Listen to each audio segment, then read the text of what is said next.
New on Monday, we delve into the lives of the young, posh and loaded. From Playboy prince to womanising workaholics, we see how the other half live from 9. But now the sky's the limit to what the cabin crew get up to.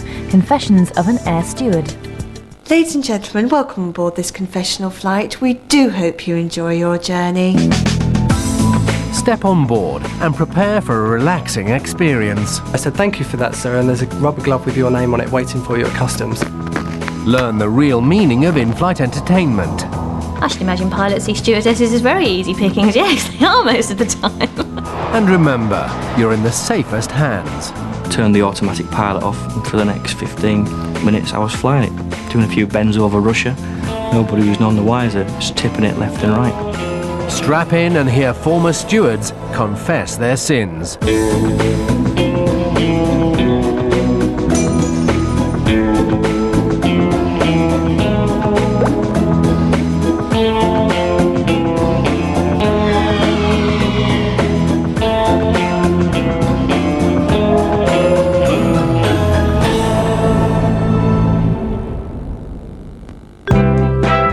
Air travel, mile-high glamour and the promise of exotic destinations. And the air steward is on hand to cater for your every whim. Service with a smile, or not. When I first started flying, they said to me that you'll learn to have a healthy dislike for passengers, and it turned into a very unhealthy dislike for them. You go into an airport, you start to itch. It's just keep them away from me. When you're boarding, it's the enemy are approaching, and that is true. You may think you're a very important passenger, but to me, you're just self-loading freight.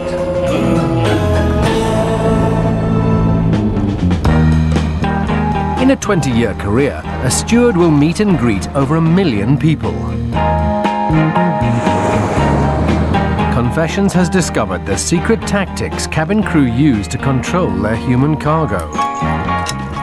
Spaced out flight, you've only got 5 passengers in 40 seats, and they're all scattered all over the cabin. So to get them together, what we do is you can actually cancel their television screen and the video entertainment that they're watching from the computer at the front of the plane. So the passenger sat in 1C and you want to move him, 1C, you turn it off. And he'll press his call bell, he'll go over and say, "Oh, my screen's not working." "Yes, so there's something wrong with the screen, but the screen here is working." And what you do is you gradually just bunch them all together, moving them from seats by turning their video monitors off until you get them into a little workable environment where they're all sat together. Good afternoon, ladies and gentlemen, this is your captain speaking. And when you've got the passengers in the right place, you need to keep them there. If it's passengers wanting to get up all the time and going to the toilet, you just tell the captain to turn the seatbelt signs on because you're expecting turbulence, and that can last for hours. Some stewards' methods are less subtle than others. If you had a very naughty passenger, and it would have to be a very, very naughty passenger, would have a word with the flight deck to create a little bit of turbulence. So, Mr. Passenger goes to the toilet, you have a word with the captain and say, "Oh, bit of turbulence if you please," and they can, I believe, waggle the debris, and then it swings the tail, and then you just hear a smack as he falls off the toilet.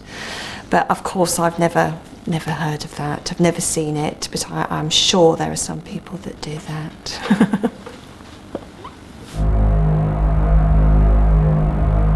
But the greatest adversary facing a steward is small and utterly deadly.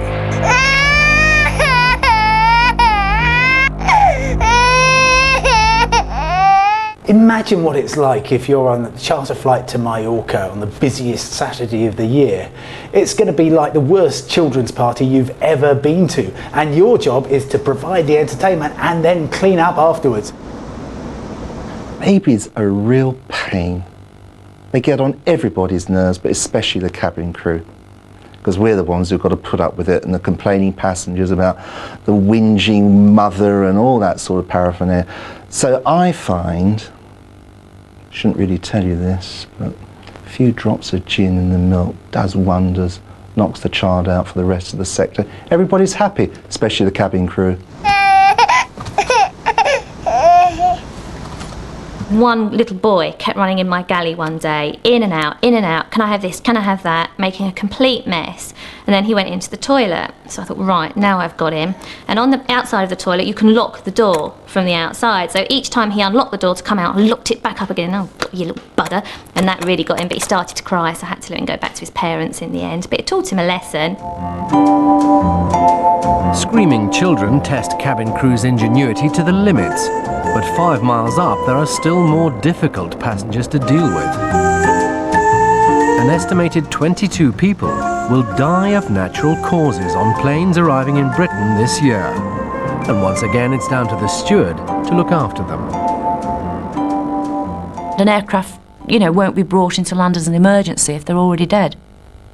If they're still ill, they will, but if they're dead, you might as well get to your destination. So the basis of that is to try and keep the dead person from the view or the knowledge of the other passengers. You pop an oxygen mask over them just so that it maintains their dignity, although unfortunately they don't know anything about it. I think it's nice to be respectful to them. Pop a blanket over them so they look all snuggly and cosy and whatever, and I would just chat to them really. I mean, I can chat about all sorts of rubbish.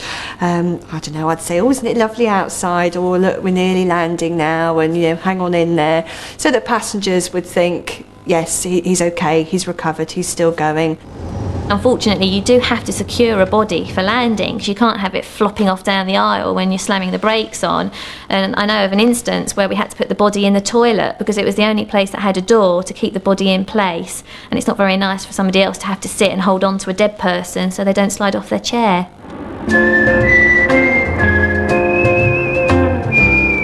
Aeroplanes like to boast of the highest standards on board. They'd like you to think they're smart, efficient, and clean. Hygiene? What's hygiene on an aircraft? Oh, hygiene! Yes.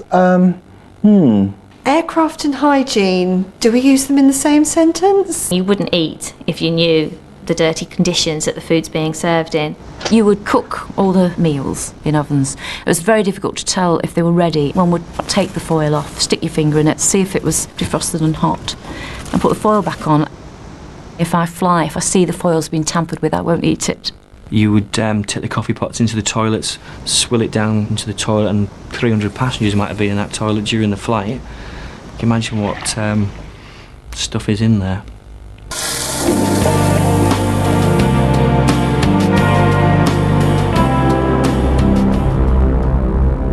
Passengers are at the mercy of the cabin crew, and any misbehaviour can have dire consequences. A steward's spite is unsurpassed. Beware vengeance in the skies. Your valuables become less valuable to me the worse you behave. There was one time where this woman came on board and she came on with this massive bag. It was a big dustbin bag full of Easter eggs. She sat there with them on her lap. I explained to her that they have to go underneath. It's too big to have on the plane.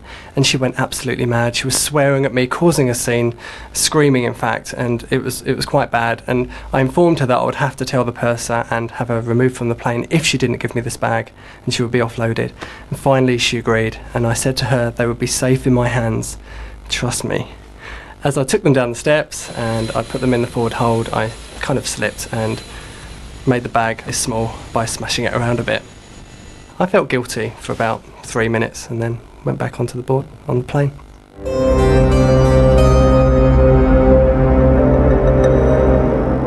If they're asleep in their seat, I'd walk past and give their seat a shake to wake them up. Not bother to do tea and coffee when they're all gasping for a drink. Drop the ice down your underwear. Rub them round a bit. It has been known that the tea bags get a slightly blue tinge. With swizzle sticks, put them in your belly button. Swill them round in your mouth. Spilling hot drinks. Pals. Tomato juice is always a good one. Whoops! Gotcha. They deserve to get a little bit of special treatment, I used to call it. But the steward's favourite means of revenge is both discreet and deadly. One of the best stories I can remember is a passenger in club, and he was being particularly obnoxious. He thought he'd bought the airline, that sort of talk. So he told the purser about this passenger. She says, right, I'll go and sort him out. So we watch her go down, and she starts to speak to the chap in seat C, opposite this chap we've complained about. She comes back in the galley, she says, right, all sorted, all done, dealt with. No, you've spoken to the wrong person. I said, no, you were complaining about the chap in seat D. Yes. Well, why were you speaking to the chap in seat D, in seat C? I said, well, whilst I was speaking to the chap in seat C, I was farting in D's face. When it comes to steward's special treatment, a badly behaved star will get that little bit extra. German supermodel was sat in 3A, and she was particularly aggressive and not friendly at all to the crew. And so a decision was taken that a bogey should be placed in her scone, and I happened to have one, so it was removed, placed in the scone, and we all sat from the galley watching her munch on her scone for the next 15 minutes, much to the hilarity of all the crew. Passengers, be warned. The vengeful steward will use anything to get even.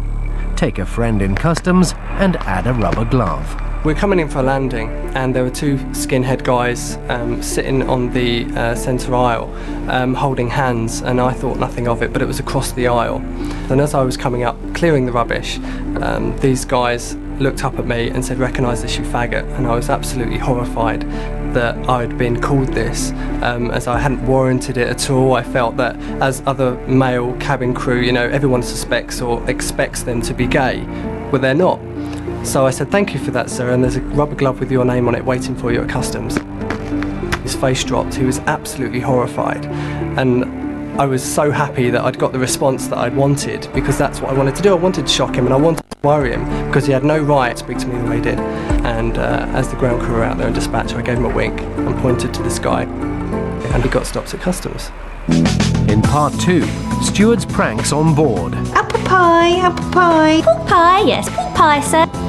And dealing with emergencies. I have never been so terrified in all my life. I think I would do as much as I could, but at the end of the day, you'd look after number one.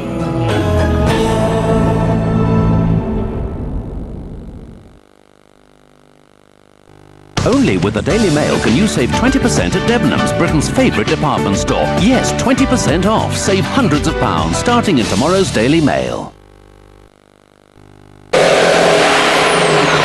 Nice curves. Thank you, Neil. There's at least 10% off Bosch Power Tools until Monday. For 10% off power tool ideas, Homebase.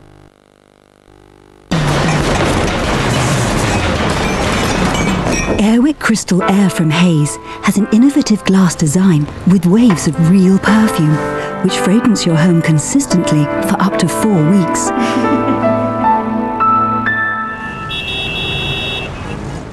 And now, with new Airwick Crystal Auto from Hays, you can feel just at home in your car. Airwick, fragrances that change your world. If you want the #1 anti-aging cream, look for the one that fights the appearance of 7 signs of aging. Total Effects from Olay. I've paid for this night. I've hired the whole VIP section. Meet Donatella, Daddy's princess. The only thing she does well is shop. I've just spent £1,007 on 3 t-shirts. Welcome to the world with more money than sex. Yeah, darling chauffeur. Young, posh and loaded, Monday at 9.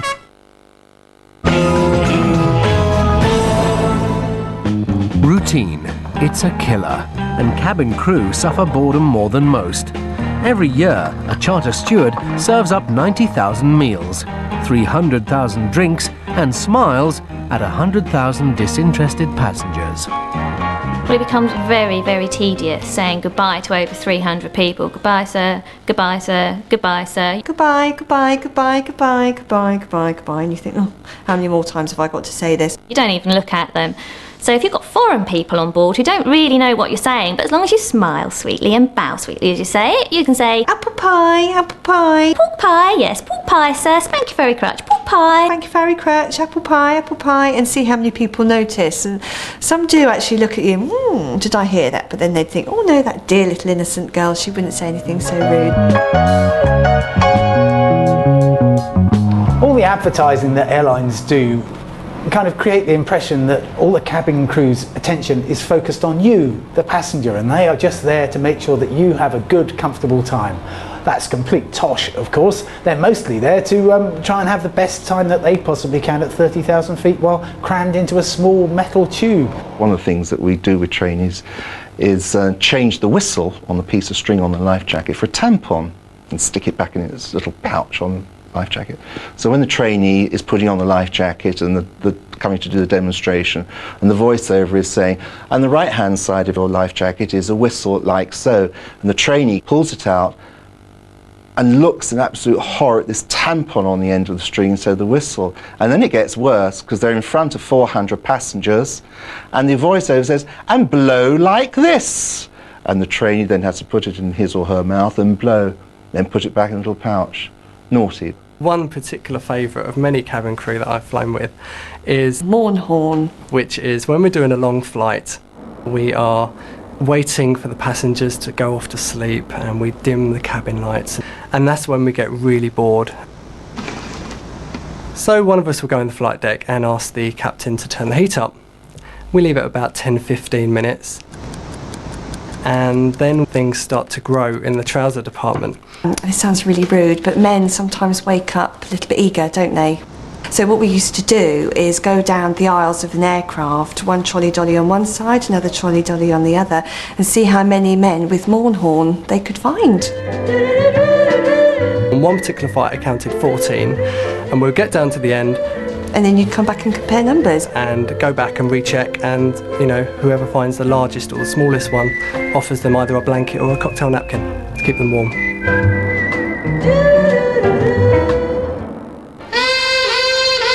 But a steward's favourite form of in-flight entertainment needs neither props nor passengers. If you're cabin crew, you've really got to make your own entertainment. And with a lot of relatively attractive looking people that you're working with, it's not surprising that sometimes thoughts turn to a romance or a quick one in the loos. I should imagine pilots see stewardesses as very easy pickings. Yes, they are most of the time. But then who wouldn't? Nice looking young man in a suit flying a plane? Bit of a turn on. Everyone tries to do it. Passengers try to pull each other, crew try to pull each other, and passengers try and pull crew, and crew try and pull passengers.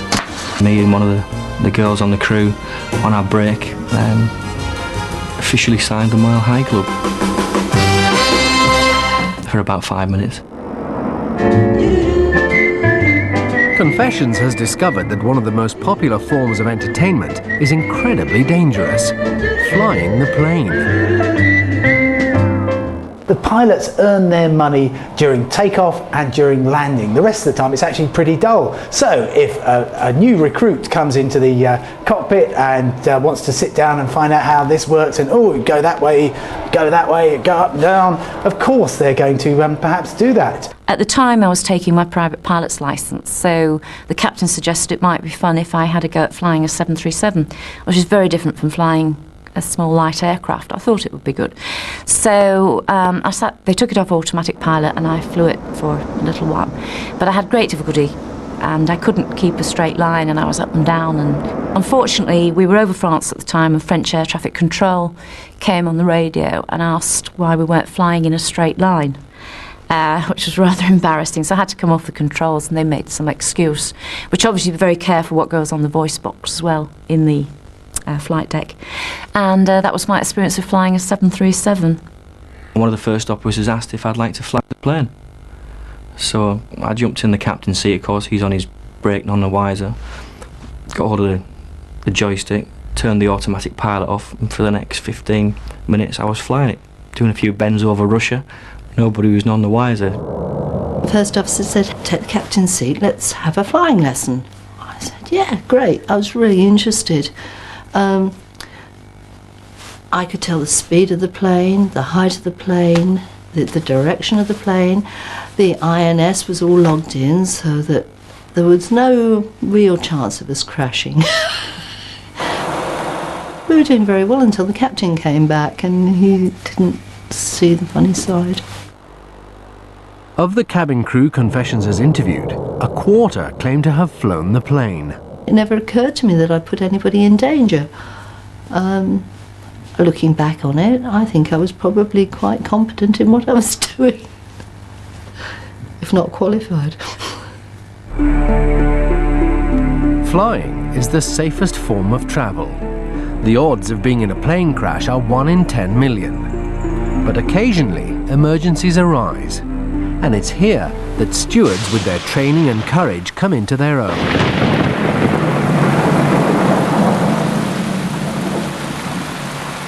I was on a flight once back from New York. We were about 3 or 4 hours into the flight, so we were mid-Atlantic, 40,000 feet, and we heard a very loud grumbling noise. We heard a loud bang. The aircraft sort of went over to the left. The flight deck door flung open and you could see suddenly all hands at the pump, and you're like, okay, I know something's occurring. Pilot sitting shaking at the controls, green with worry. He told me we had an engine failure, possibly shutting down the second engine, that we were diverting and we possibly wouldn't make it to the runway. Your initial reaction as a human being is, my God, we lost an engine, we're all going to die, kind of thing. But, you know, your professional training takes over. In an emergency, a steward must inform the passengers of the situation, and people react in surprising ways. This passenger said, excuse me, will I be getting more tea? And I thought, oh dear, no madam, don't you realise we've got a bit of a situation occurring here. Another lady actually commented how inconvenient it was to be diverting to another airport because she was actually having people meeting her at her destination. And I said, well madam, I do sympathise, but personally I'd rather get on the ground in one piece. You don't have time to answer silly questions like that. And we made a successful emergency landing with only 3 engines, with fire engines zooming down the runway after us. I mean, it was an incredible experience, but not one that you'd really choose to repeat. Stewards learn to deal with technical emergencies, but few have to cope with taking off in a war zone. I was preparing a plane for passengers out of Beirut. There was an almighty explosion next to the plane. I was horrified. I looked out of the window, I couldn't believe what was happening. The captain screamed, everybody off the plane, now! They're bombing the aircraft. I got off the plane. Then the captain said, look, we've got to get out of here. They're bombing the aircraft. The Beirut's closed, I've got to get out. The passengers were waiting in the terminal, unaware of the drama outside. We had to board the passengers in the dark. There was no radio contact with the tower, so that the guerrillas wouldn't know what was happening. The passengers knew nothing. We just said there was a technical fault with the lights on the plane. They sat down, they were completely oblivious. We managed to take off. I have never been so terrified in all my life. This is how stewards train for emergency exits, guiding passengers from the plane. But in reality, would the passengers come first? The big joke is, if you did have to evacuate the aircraft at unslide, is you're taught in training school, you stand at the door and you get everybody out, and but the joke is, oh, this is the how to do it, follow me, and you come off first. But that wouldn't happen in real life, I hope. If push came to shove and there's a real life death emergency, I think I would do as much as I could, but at the end of the day, you'd look after number one. If there was a crash, the passengers would be off first, and then we would be last, and it would happen. It would happen. That was awful. Sorry, I know I'd be first. I'm only joking.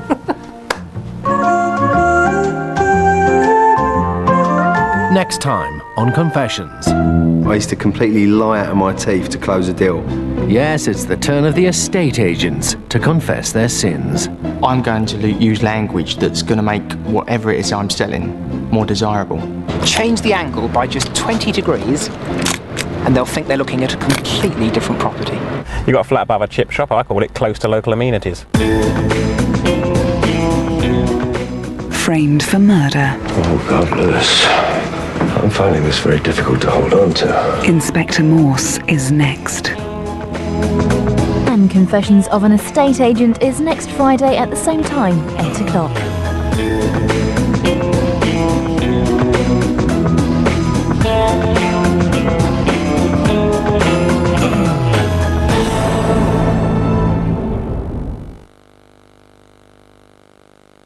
Imagine winning £100,000 from the comfort of your own home.